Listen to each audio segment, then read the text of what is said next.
Holland, one of the wealthiest nations in Europe, is a country under threat. Killer floods have already claimed tens of thousands of lives and thousands of square kilometers.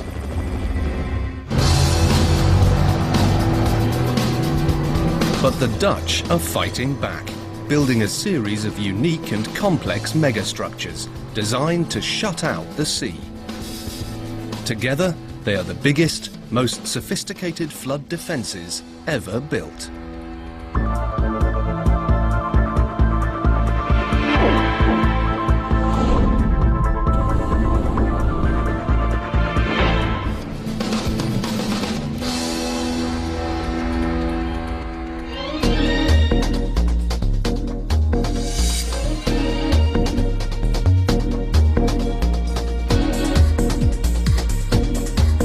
The Kingdom of the Netherlands, also known as Holland, is one of the most densely populated countries in Europe. It's also the third biggest agricultural exporter in the world. Land is precious here. The wealth of historic Amsterdam and the status of Rotterdam, the world's largest port, have put Holland on the map. But the Dutch are living life on the brink.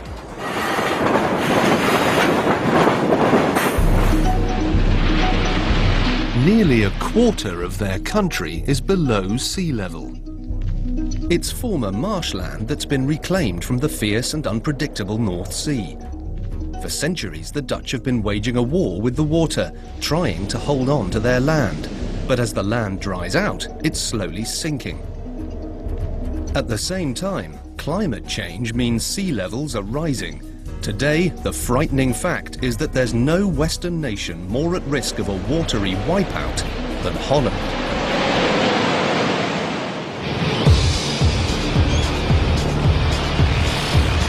The Dutch response has been extreme, to build a series of giant barriers to hold back the ocean. These defences now stretch the length of the country, and together are more than twice as long as the Great Wall of China. The structures range from ancient earth dikes to complex sluice gates, giant locks, and this, the ultimate sea protection system. A retractable storm surge barrier that's perhaps the most complex ocean defence ever built. The gates are each almost the size of the Eiffel Tower. When the computer senses danger, 15,000 tons of steel swing shut on the largest ball joints ever made. Without these massive feats of engineering, Holland simply wouldn't exist today.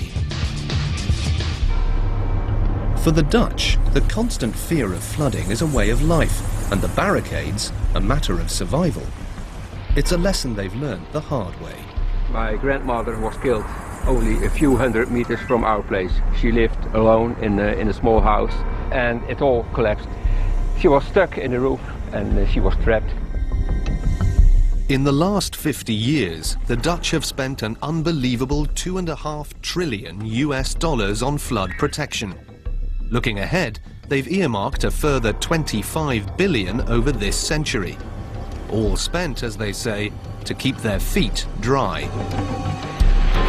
But for how long can they hold back the sea? My whole village, well, you see there's my house, you won't see any window at all, and my whole village will be flooded and inundated. There may still be worse to come. New evidence is suggesting that this spectacular collection of seawalls may not be enough to save the Netherlands. The combined effects of climate change, sea level rise, and the relentless sinking of their hard-won land may yet prove too great a challenge to combat. Looking at the extraordinary string of megastructures that hold back the water, it may seem the battle has been won. But unfortunately for the Dutch, their war against the elements is far from over. The ocean is one of the things that's really unknown, and you never know what's going to happen tomorrow, or 1,000 years, or 10,000 years. So the story is the same along nearly the entire Dutch coastline. 3,500 kilometers of dunes and dams, locks and levees, all built to hold back the water. It's a basic fact of life. If your land is below sea level, as a quarter of modern Holland is, you have to keep the ocean at bay. The problems the Dutch have now began at the end of the last ice age. With the melting of the ice, the sea level rose, creating the North Sea, and with it, hundreds of thousands of acres of coastal swamp. The monster ice sheet had been weighing down the very northern parts of Europe. As it melted, it got lighter, so the landmass has been tilting like a giant seesaw, rising in the north and slowly dipping these coastal zones further down into the sea. It was this slowly sinking tidal peat bog that was to become the Kingdom of the Netherlands. For centuries, the Dutch have been waging a war with nature, fighting to win back land from the sea. Using windmills and pumps, they've drained the coastal bogs and converted them into fertile farmland.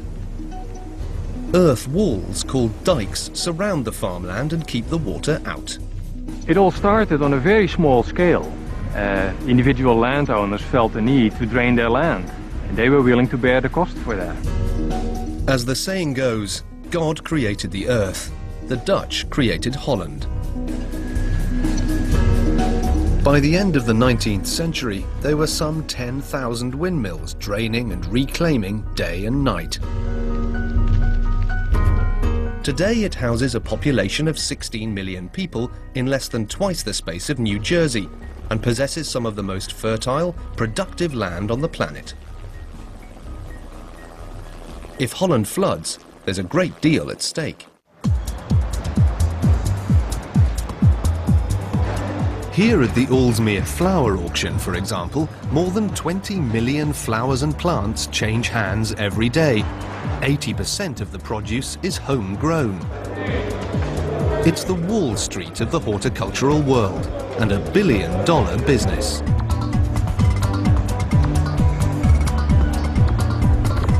And it's the same story in every corner of the Netherlands.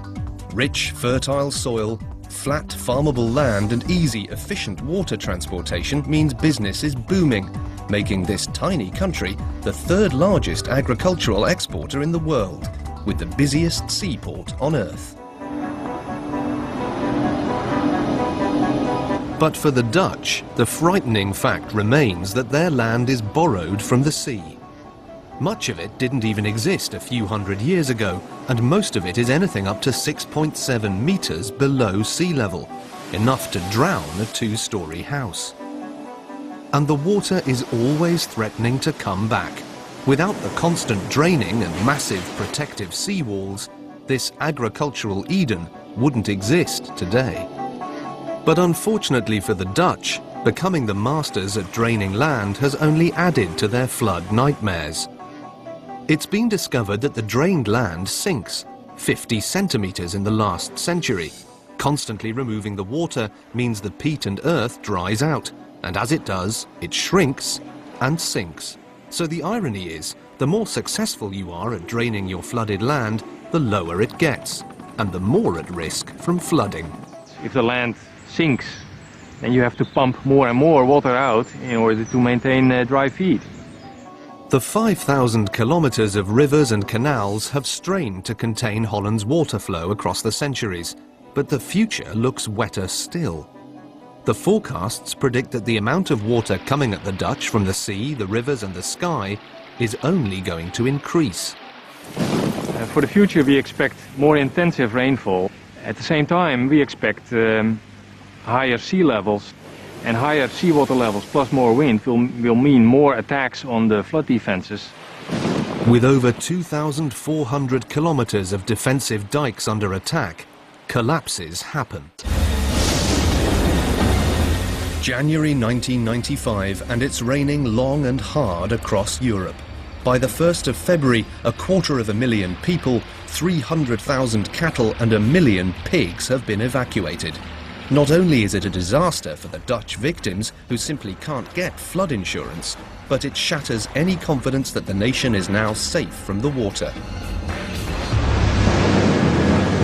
Controlling the rivers and blockading the sea is a complex battle against the forces of nature, one that the Dutch have been fighting for generations. With each disaster, their ingenuity is tested, and technological possibilities are pushed to the limit. Devastating floods a century ago prompt the construction of a 30-kilometre-long dam, built against the odds using sheer brute strength. In the 50s, the worst disaster in living memory triggers a program of massive flood defences that are both unparalleled in scale and revolutionary in design.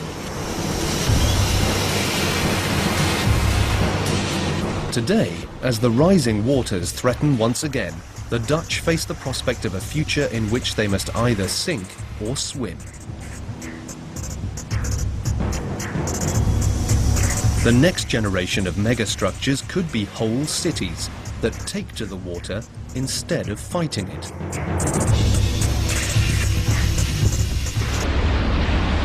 In 1916, the stakes are first raised as devastating storm floods in the north of Holland sweep towards Amsterdam.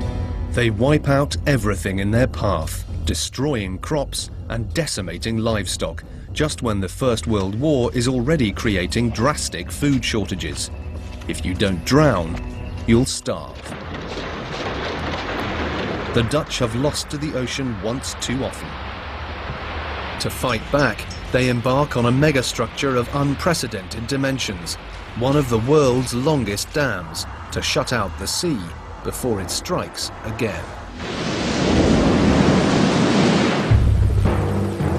Tens of thousands of lives have been lost to flooding in the Netherlands.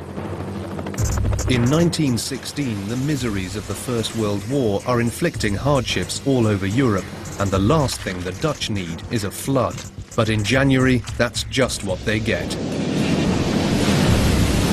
Food shortages bring the threat of starvation, and livelihoods are ruined. A substantial area north of Amsterdam was flooded, including the house and the workshop of my grandparents. Their stockpile of wood, they started floating. And given the wind direction, these tree trunks were hammering against the house. And 2 days later, the entire house and the workshop were flattened. There's been talk of a giant dam in the north of Holland for over 100 years. But this latest disaster is the catalyst for building what still stands as one of the longest sea barriers in the world. It seems that there has to be a disaster before politics springs into action. The plan is to build a 30-kilometre wall right across the stormy North Sea, holding back the ocean and at the same time turning the water behind it into a freshwater lake with no tides and no risk of flooding. It's inspired, ambitious, and many think impossible. Well, at the time it was a daring operation. The specialists were not sure as to whether or not it could be guaranteed that it could actually be built. But it was at the edge of the technological capabilities. In 1927, work begins on one of the longest, most expensive dam constructions in the world. The huge scale of the project and a work site deep below the raging waters of the North Sea means it's a superhuman challenge right from the start.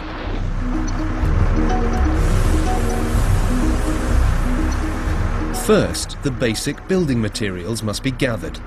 These consist of sand, clay, and rocks. From experience, the Dutch have already discovered that glacial boulder clay is the best primary material for a dam.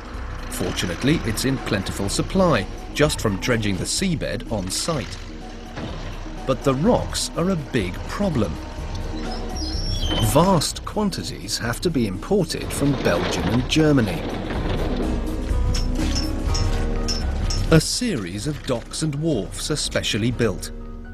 With only primitive technology available, the work is extremely labour-intensive. At its peak, up to 7,000 labourers are housed on site in newly built barracks along the coast. The scale of the operation is simply mind-boggling.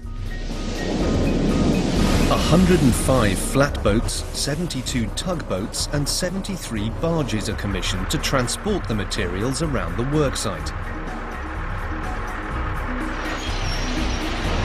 Construction then begins by depositing the boulder clay into the open sea. As it builds up near to the surface, the trench is filled with sand and then covered with more clay. The surface of the structure is then reinforced with a covering of willow wood mattresses. It's back-breaking work.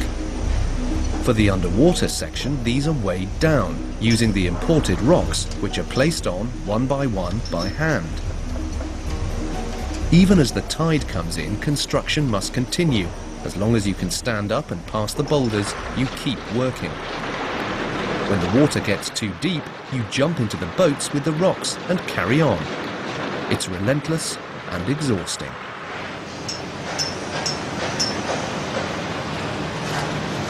Using sheer force of will and a great deal of sweat, the closure dike grows across the North Sea.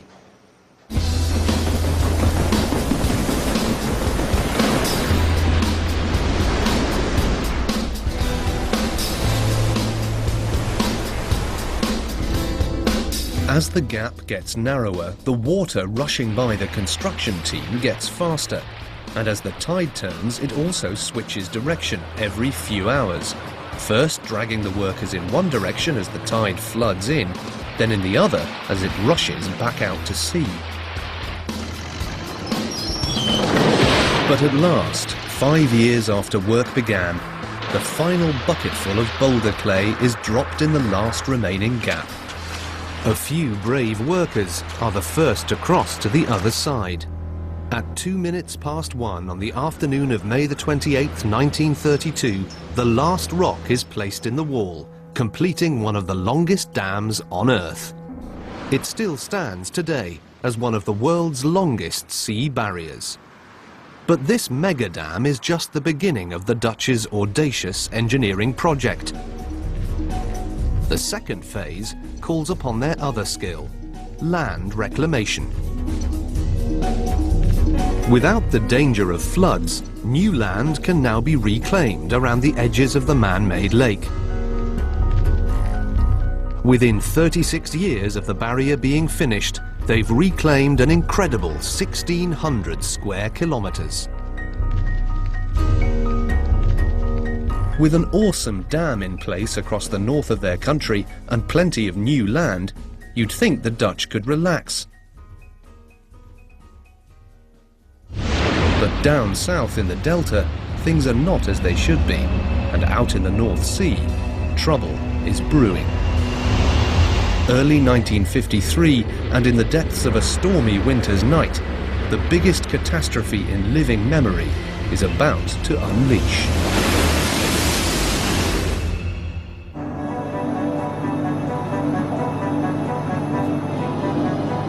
With the coast of North Holland now protected by the giant new closure dam, the Dutch think they can take their eyes off the ocean. They're wrong. It's late January 1953, and a storm is building that no one is prepared for. Out in the North Sea, what's called a storm surge is beginning to form.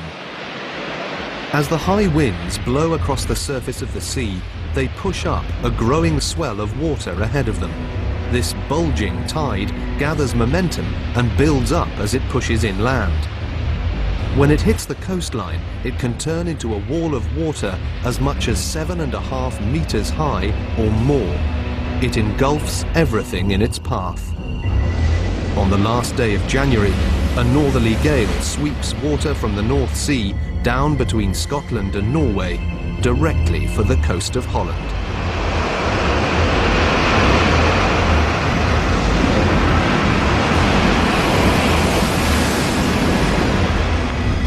It's the beginnings of a disaster that will spawn the biggest flood protection system in the world. Nico Poortvliet recalls the events of the night only too well.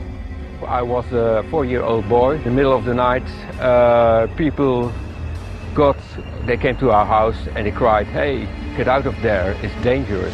It's already high tide, but the funneling effect of the sea combines to produce the highest water levels ever observed off the coast of northern Europe.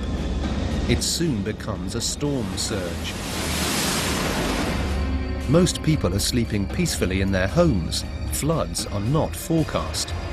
As the storm surge slams the length of the southern coastline, it proves too much for the ancient, weakened barriers, and the full force of the North Sea erupts inland.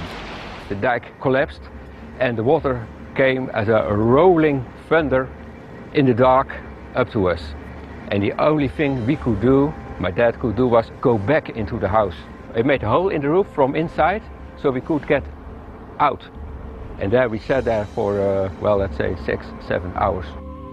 67 dikes are destroyed, breached in 400 places. The sea penetrates many kilometers inland. Over 200,000 livestock drown in the wave of water that sweeps through the countryside. It was, of course, horrifying, because when they sat there, they saw dead cows and dead pigs flowing along. It's all very, very horrifying. As the icy floodwaters rise, people have no way to escape from their houses. My grandmother was killed only a few hundred meters from our place. She lived alone in a small house. She was stuck in the roof and the house collapsed and she was trapped in. 1,835 people are killed, trapped in their homes or drowned trying to swim in the freezing floodwaters. 72,000 people are evacuated, thousands are left homeless, and many livelihoods destroyed. It's months before the last breach is closed, but it's clear that Holland's simple old defences can no longer protect the country from disaster.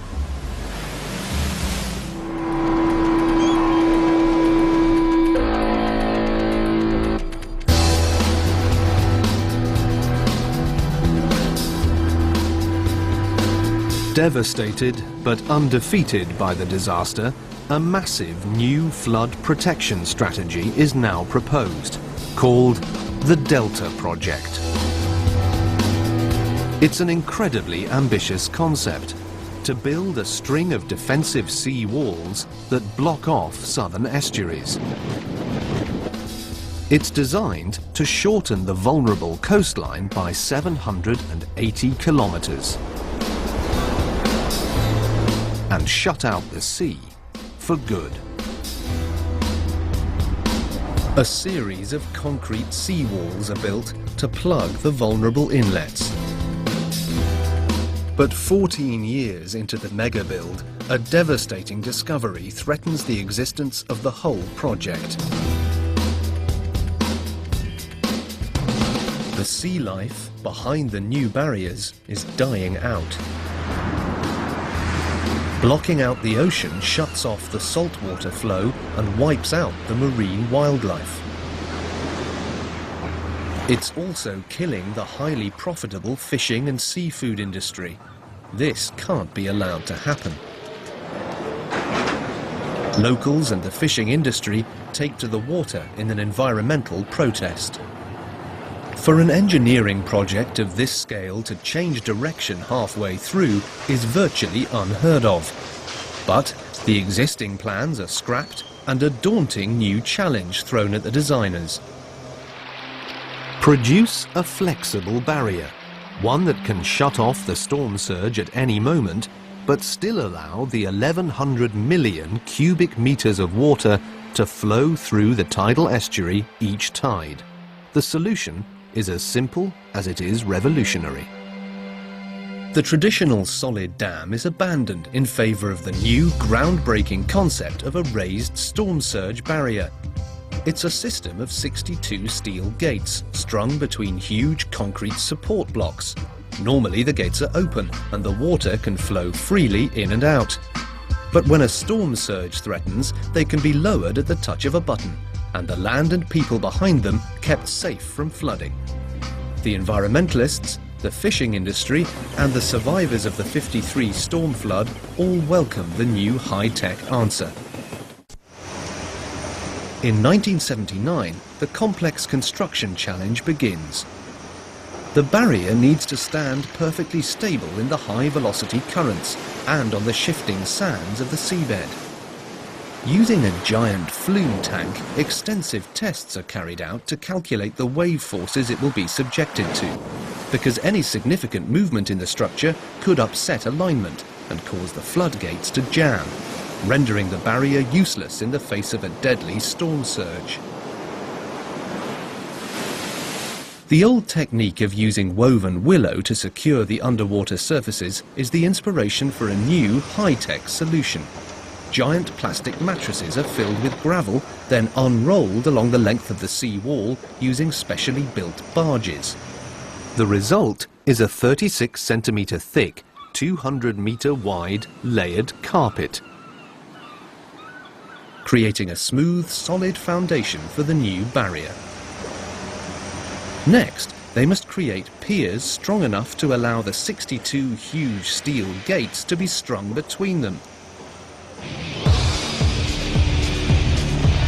These have to bear a weight of up to 500 tons and the infamous and unpredictable storm surge. These 12-storey hollow concrete monoliths are the solution, combining strength with buoyancy. Built in a specially constructed dry dock, each one takes a year and a half to produce, with over 30 piers being constructed simultaneously. When they're finished, the dry dock is flooded in order to float all 65 piers into position. Each one must be guided to its final resting position to within a few centimetres of accuracy. Once positioned, the pier is lowered onto the seabed. Then, the hollow piers are filled with sand and fixed firmly in position with 5 million tons of rock, all carefully placed to ensure total stability. The 62 movable steel sluice gates can then be lowered into position. They're each individually made to fit the exact profile of the estuary at each point along the barrier. The largest gates in the deepest water weigh in at almost 500 tons each. Once the barrier is complete, the final touch is the addition of a roadway deck that joins up the coastal islands with a new highway.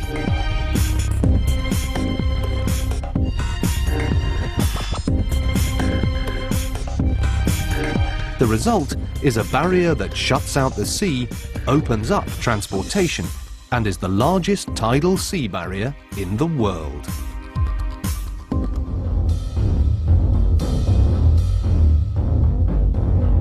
But now climate change is rewriting the rules.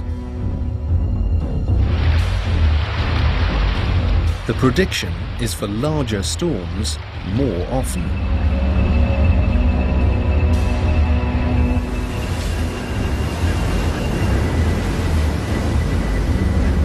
People like my mother, they can hardly forget what happened then. Every time it's storming now, she thinks, will it be high enough? Will it be strong enough? Will we face a disaster like in '53? And I can say 1,000 times, Mom, you shouldn't be afraid. We are safe now. Every time she thinks, well, is that true? Is that true? With the final barrier complete, Holland's delta area is now secured. There's just one last vital gap to close in Holland's sea wall. But in this case, the challenge seems impossible, because here there must be no obstruction whatsoever. The new waterway is the entrance to Rotterdam, the Dutch superport. It serves 350 million Europeans and handles over 100 million tons of cargo a year for America and Asia. The waterway must remain open to shipping. But if a flood roars down this open channel, it will threaten over 1 million lives. And the next deadly storm surge could strike any day now. The solution to this dilemma is the most spectacular megastructure of them all.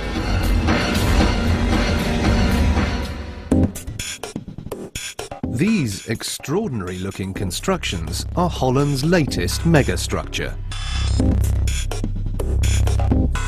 At nearly 300 meters long and 22 meters high, they're the answer to a problem that seemed to defy solution.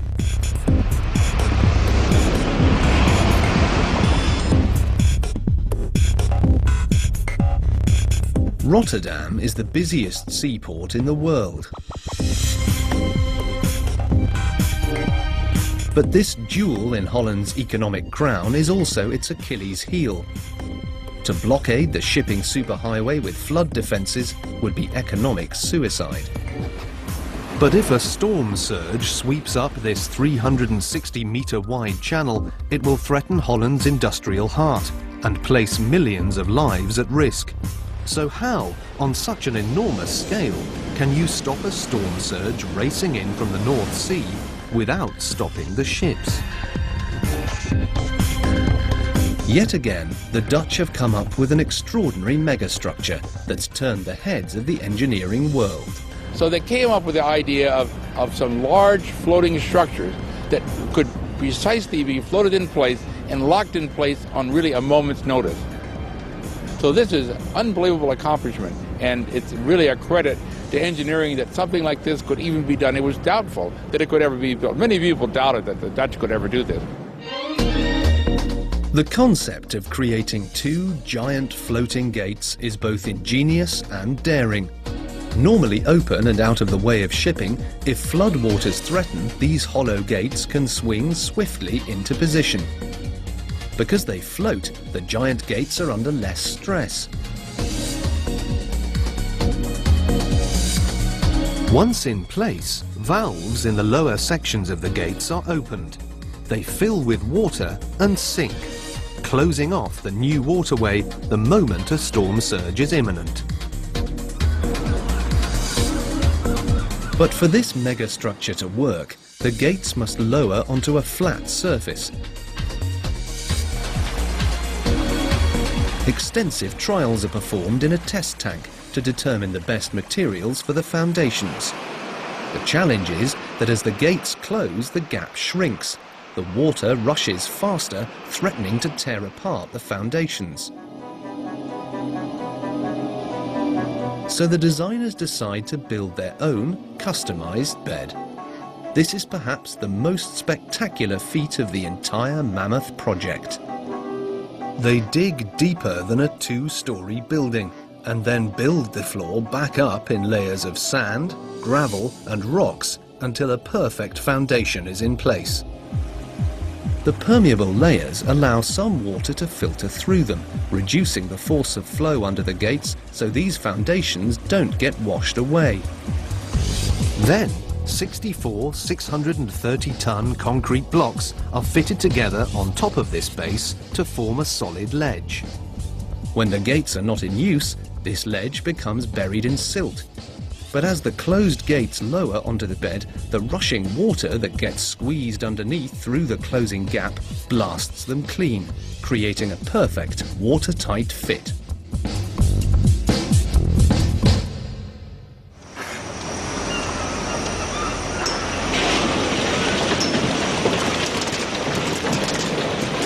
With the design determined, construction begins on the Mammoth project, with teams working around the clock to complete the crucial defences.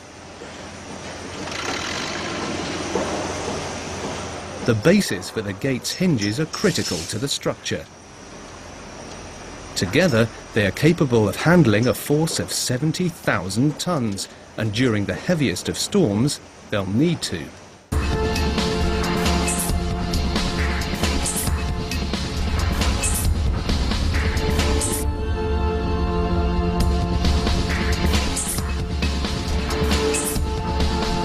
The ball joints are cast in one of Europe's largest steel foundries.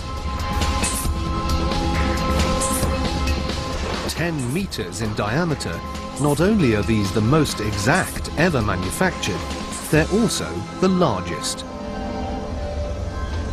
Each one is a structure the size of a house, built with the precision of a watch. They arrive at the barrier by sea and are fitted into their colossal concrete bases.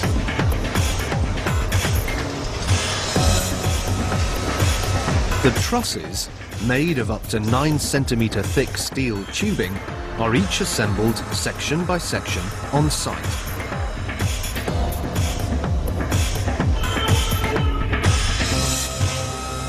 It takes 160 hours to weld each joint, with the work done in a controlled environment inside protective tents to avoid any contamination of the welds.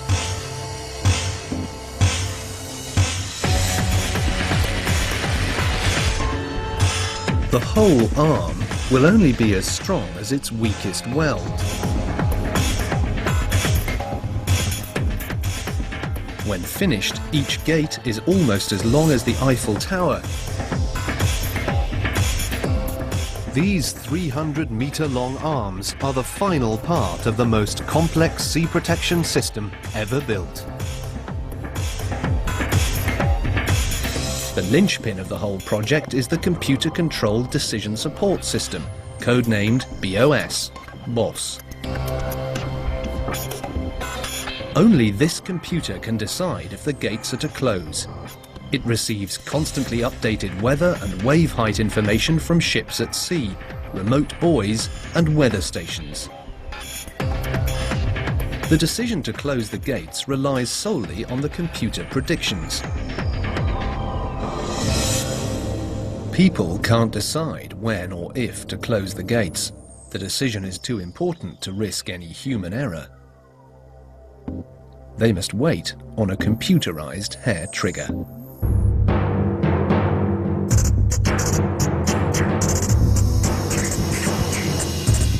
In 2002, the gates get their biggest test yet.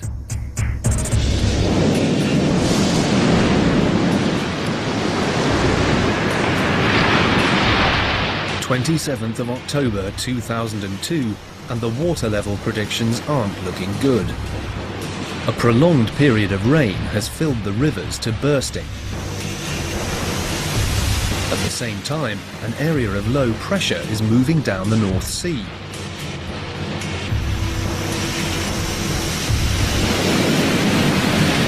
BOS, the automated barrier closing system, is predicting a sea height 3 meters, almost 10 feet, in excess of the maximum safety level.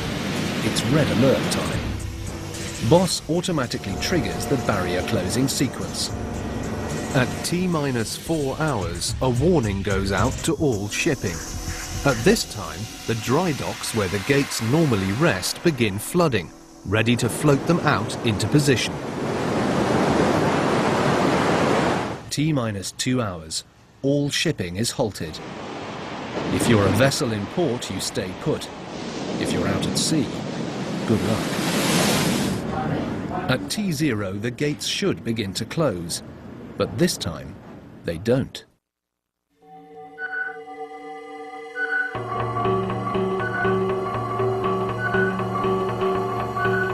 BOS has been crunching the numbers, and the new storm surge is now 2.99 meters.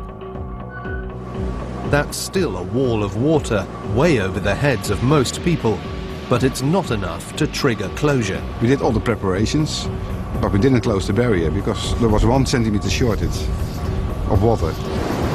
The computer has held its nerve, trusting the forecasting data and aborting the closure sequence.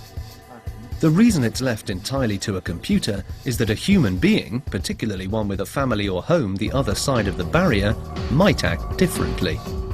If you think the water is that high that your house is going to flood, you close the barrier. Computer don't. The shipping companies, the lifeblood of Rotterdam, are happy that an unemotional machine decides whether or not to shut down their main waterway.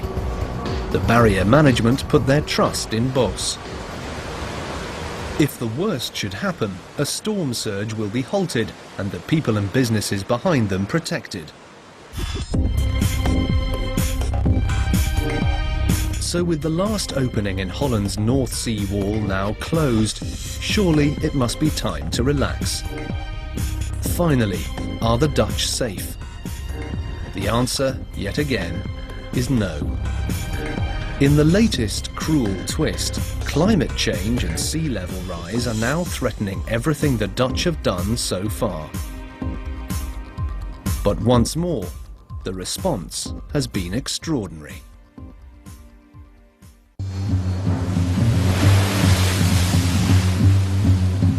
Over the centuries, the Dutch have fought constantly to hold on to their precious land. In the face of each new disaster, they've developed sophisticated and groundbreaking solutions to achieve a string of incredible engineering feats. Without this North Sea wall, the Netherlands would be around half the size it is today. The massive Delta Plan has reduced the risk of severe flooding to a mere once in every 4,000 years. It has culminated in a system of sea walls that combine ingenuity with innovation and have successfully completed the world's largest ocean defence network.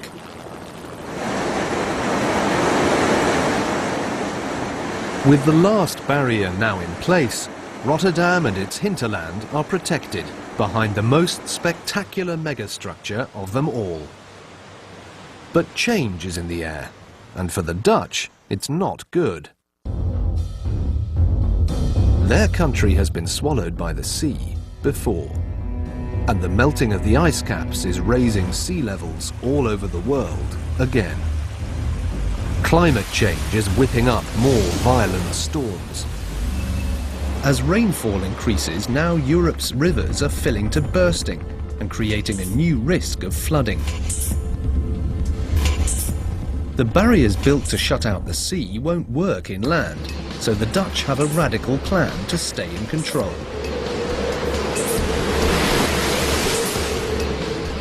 During extreme flood situations, they are actually going to give back some of their hard-won land to the water, but they're going to choose which areas flood and which don't. They're going to break the levees deliberately and create inlets to flood selected areas of the countryside. When it starts to rain and you see the water levels rising in the floodplain and it's getting higher, and you get, well, we switch on German TV and you see there's coming more, the rain is getting heavier, then you get worried. In some cases, they even plan to sacrifice whole villages. Well, if the water comes in, it will rise to an expected level of 5 meters, which will mean that the windows of my house over there, you won't see them at all. Only the top of the roof is visible. 3 of Europe's major rivers flow into Holland. To act as Europe's storm drain in times of extreme rainfall, the Dutch are having to nominate these unlucky pockets of their country to go under. These areas were chosen, first of all, because they are close to the border with Germany, where the water is coming from. These are the areas that theoretically would flood first anyway. The second reason these zones were chosen is because they're less densely populated than other areas, but unfortunately, none of Holland is uninhabited. Normally surrounded by a protective dike to keep the water out, now thousands of cubic meters of river water will be diverted into these sacrificial zones, submerging the fields and villages. There'll be ample warning and they'll have time to evacuate their homes. And then there will be arrangements, of course, to pay for all the damages. It's radical, but ultimately may prove more cost-effective than building extensive new flood protection schemes. I'm afraid most policy at the end of the day will be decided with a calculator. But having fought so long and hard for their land, are the Dutch now really going to concede defeat? The answer, of course, is no. Building on their expertise as hydraulic engineers, they're now embarking on a series of amazing new ideas to fight the floods. If things do go badly, the Dutch are going to be ready. Looking to the future, the designers are developing a new floating world. Floating homes or houseboats are not a novel idea.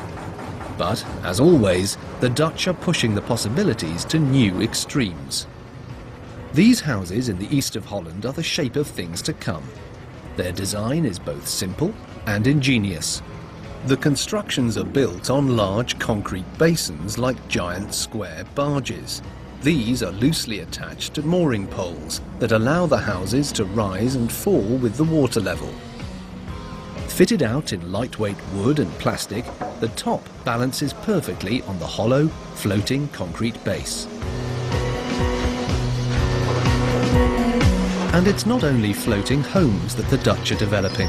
The possibilities are as endless as the Dutch's ingenuity. A prototype floating road has already been built, using similar technology to the houses. It floats on pontoons, encasing giant lumps of buoyant polystyrene, which are then reinforced with steel. The structure is assembled from transportable modules that are locked together on site. Once installed, the pontoons are anchored to the bed to keep them steady. The completed road can even be fitted with a floating remote-controlled drawbridge to avoid blocking the waterway to shipping. The people of the Netherlands have always used cutting-edge technology to overcome the tremendous forces that challenge its very existence. The dams, dikes and giant gates of their North Sea wall are the crowning example of Dutch engineering skills. There are no people on Earth more inventive and experienced in water management. But that's taught them better than any nation that you can't take nature for granted.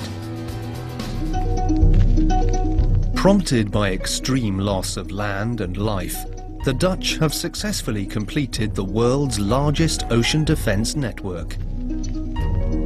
For now, they have tamed the fierce North Sea.